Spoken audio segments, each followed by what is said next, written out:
তো হ্যালো বন্ধুরা, আজ আমরা দেখব কিভাবে 1B online ID log in করতে হয়। তো প্রথমে আমরা চলে যাব ক্রোম ব্রাউজারে। তো আসার পর আমরা এখানে সার্চ করব 1B অনলাইন। এই যে দেখতে পাচ্ছ আমি সার্চ করেছিলাম 1B অনলাইন। তো এখানে ক্লিক করব। এখানে ক্লিক করার পর দেখো চলে এসেছে ওয়েবসাইট। তো ওয়েবসাইটের ফার্স্ট ওয়েবসাইটে আমরা ক্লিক করব।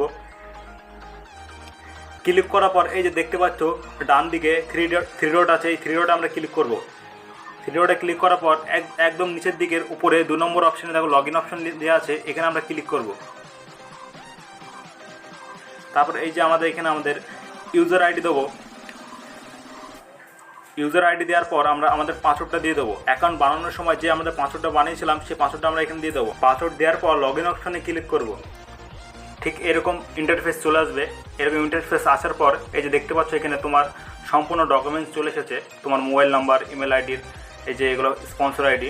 তো এই যে লিঙ্ক আছে ইওর ওয়েব লিঙ্কস, এখানে এই লিঙ্কটা কপি করার পর তুমি তোমার বন্ধুদেরকে ছড়িয়ে দেবে, ঠিক আছে।